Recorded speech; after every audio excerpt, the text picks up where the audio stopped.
Okay, I'm Zhong from Harbin Institute of Technology, China. And firstly, I would like to thank Xianming for the invitation, as well as I think more than 10 years of continuous support and help, especially during my early stage of my at the early stage of my career. So today I'm going to talk about some works that has been done in my group in the past, I would say in the past 3 years regarding the artificial nanoengineering of concrete. More specifically, I will talk about how we some of our thinkings about the new conductive networks that can be formed in the concrete in order to promote the conductivity without deteriorating the mechanical properties of the concrete too much. So why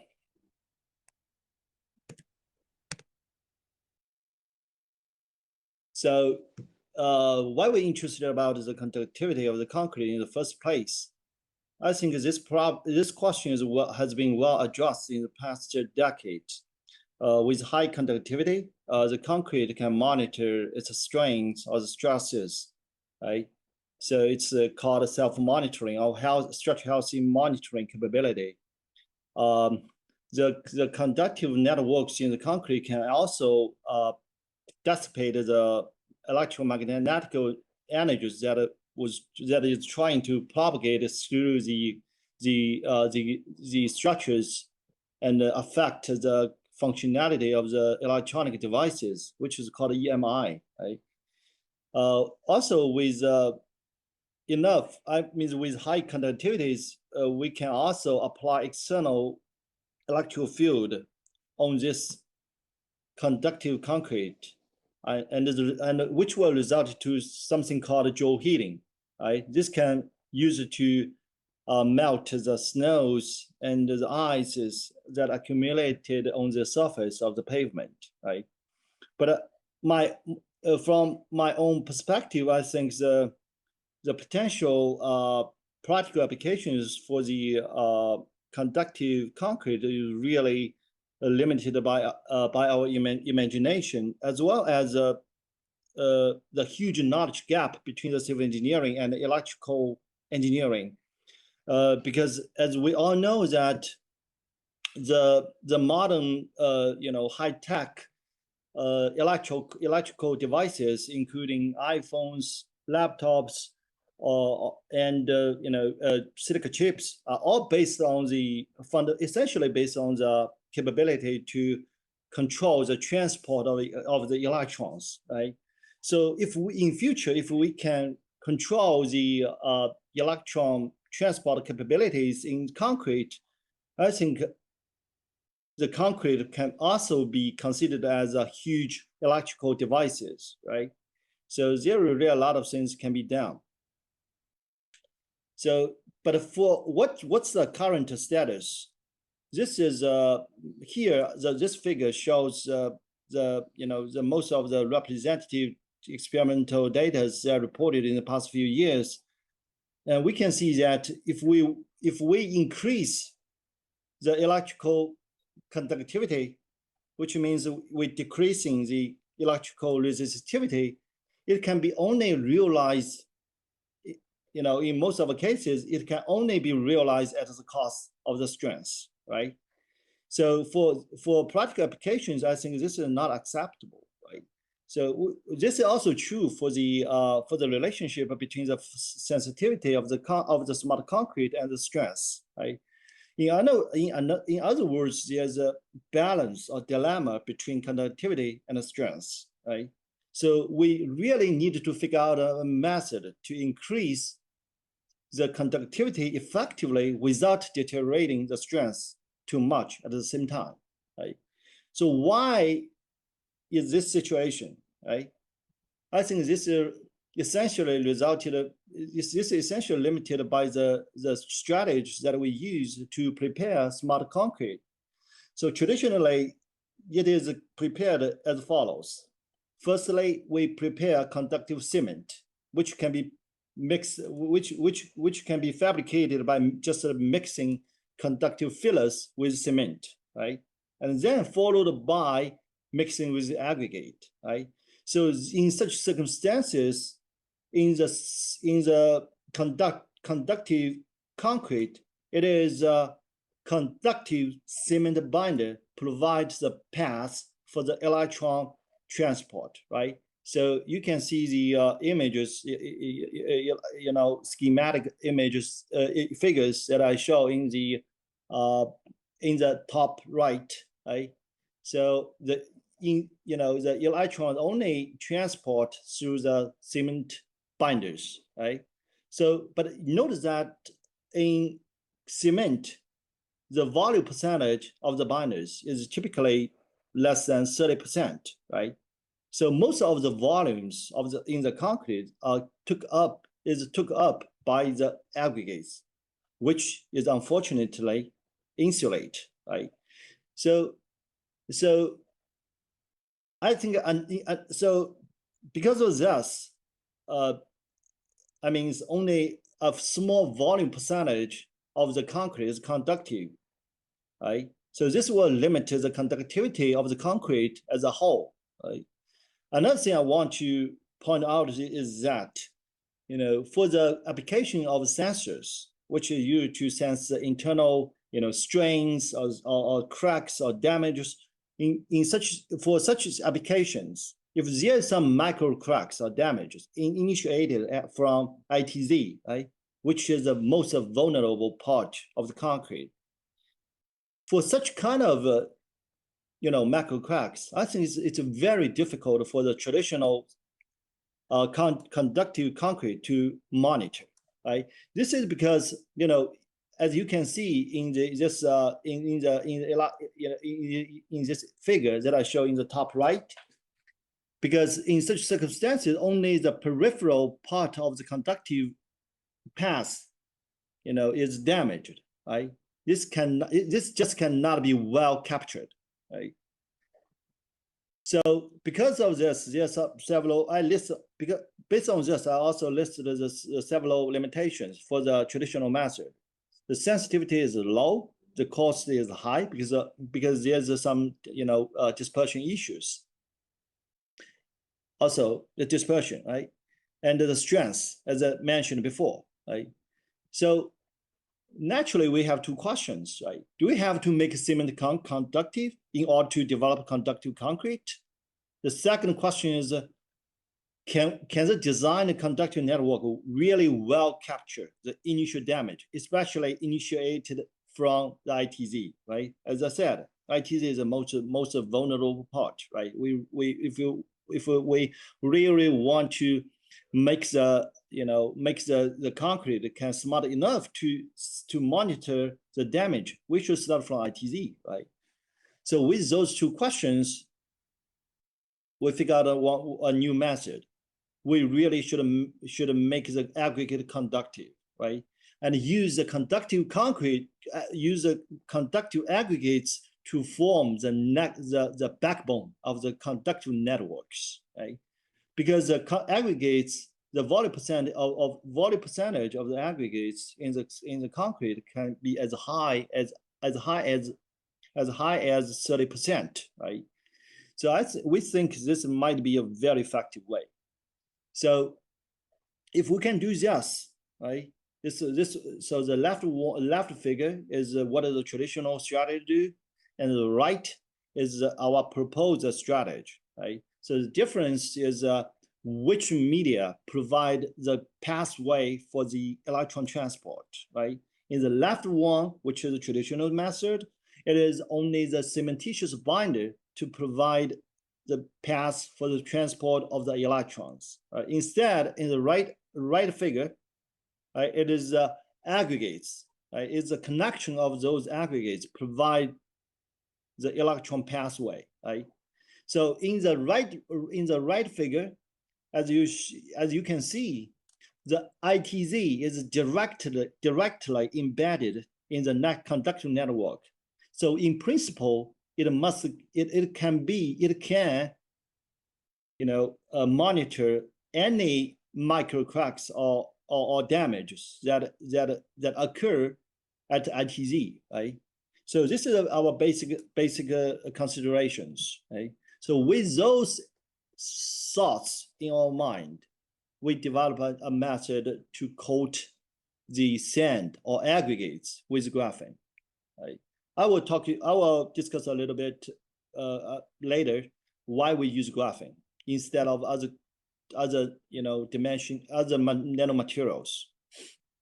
So with this strategy, we think we can solve the problem regarding to sensitivity, the cost, the dispersion, as well as the strength. So in the following, I will just briefly show the details of with which we realize the coating of the aggregates with graphene. Right?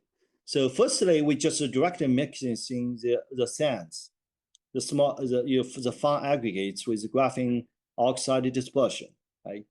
And we discovered that because there's some strong electrical static attraction between sands and graphene oxide. The graphene oxide can automatically attracted to the surface of the sands and realize the coating, and also because of the electrical repulsion between graphene oxide, the coating thickness can be well controlled, right? So the first step, we just directly coat to the graphene oxide on the sand, which is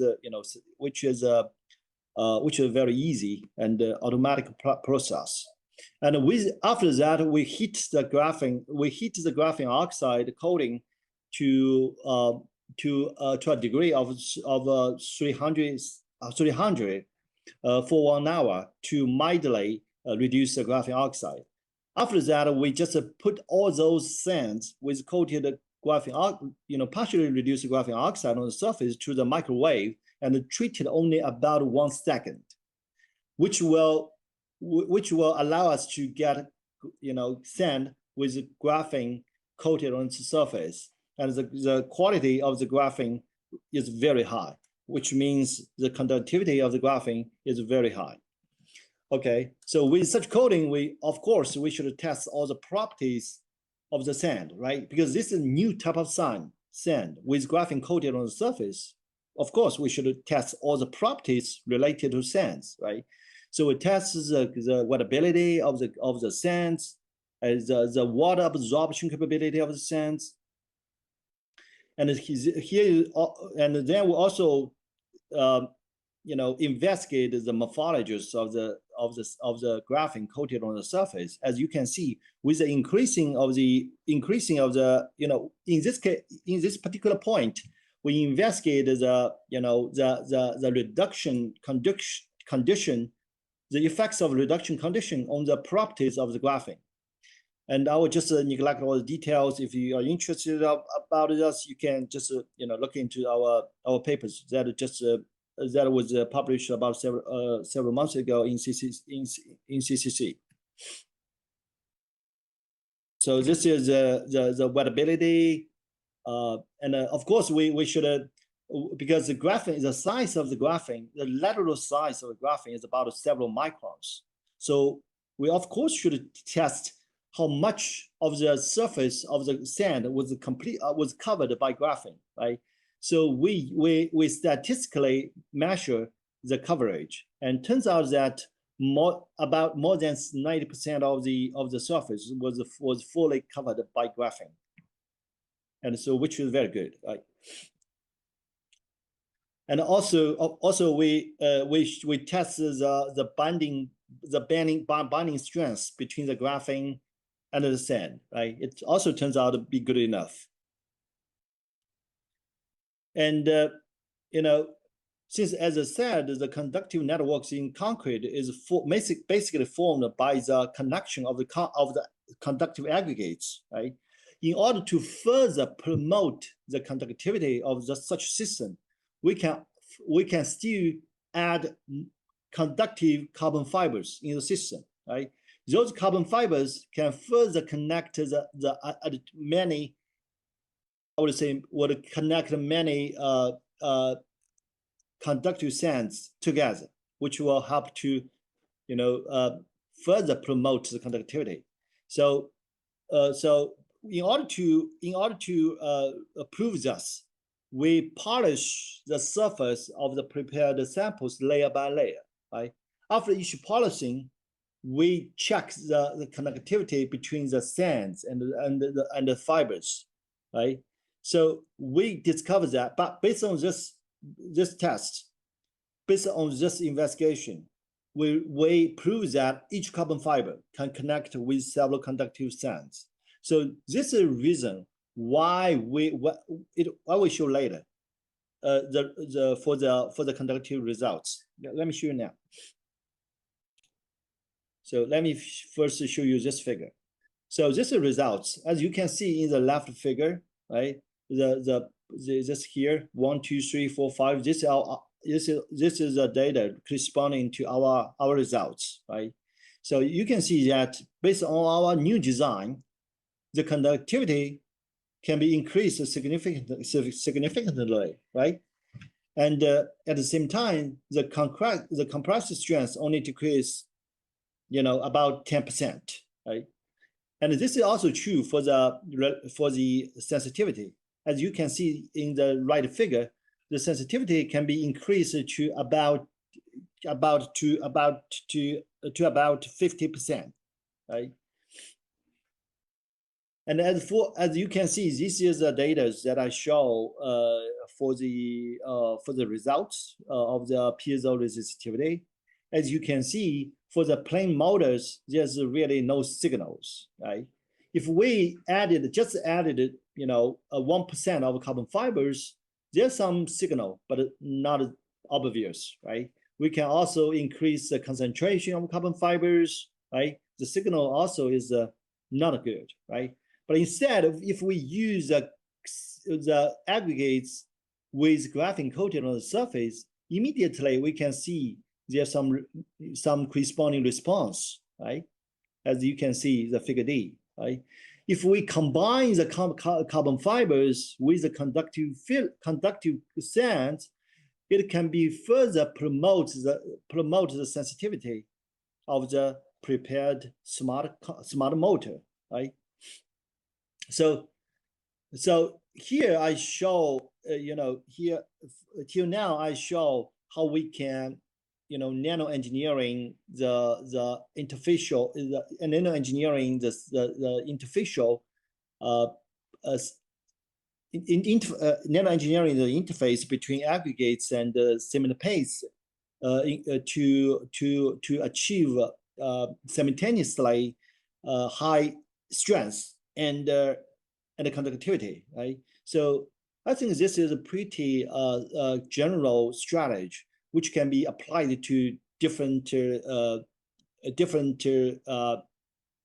aspect. And because we know, concrete is very complex materials with a lot of different constituents, right? So there are a lot of interface, right? There's an interface between different instituents. There are interface between different phases at different scales, right? So here I boldly propose a new concept which is concrete is made of an interface, right? Concrete is made of interface. So why we use graphene, right? We can coat the sand or modify the interface by a lot of different nanomaterials. But why we use graphene? Why we use this kind of two-dimensional nanomaterials? Because I think the 2D nanosheet is really very unique. Because in principle, all the atoms of graphene are exposed, right? So if we use a single layer of graphene to do this job, right? To modify the interface, in terms of utility of the atoms, it is 100% of all the atoms can be used, right? Another thing I really want to emphasize is that, which is, in my opinion, is largely neglected in our community, which is about the flexibility of graphene. Because the thickness of graphene is only less than 1 nanometer. So it is very, very, very flexible. This will allow us to realize a conformal coating of aggregates with high roughness, right? Just imagine that if you want to coat something right with high roughness, if we use materials that with high rigidity, it just was very difficult to conformally coat the whole sand, right? So this is very unique.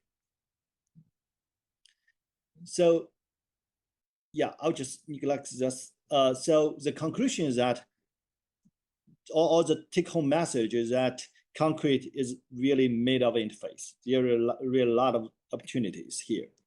So I would like to thank my collaborator Dr. Xianming Shi. We have intimate collaborations in the past 10 years, and this work is mostly done by my PhD candidate, which is Lu Dong.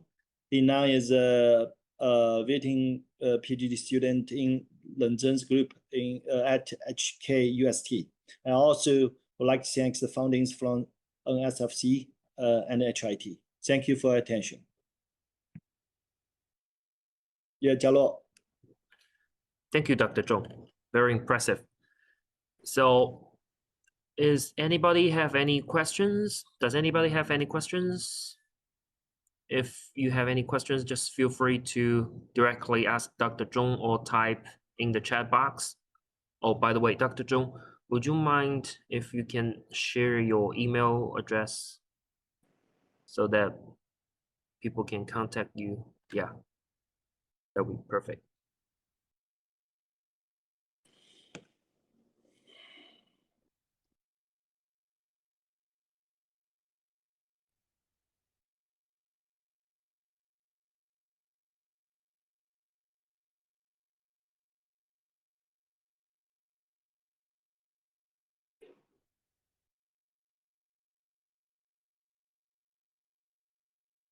I will wait another minute. And if you have some further and detailed questions for Dr. Zhong, just feel free to shoot him an email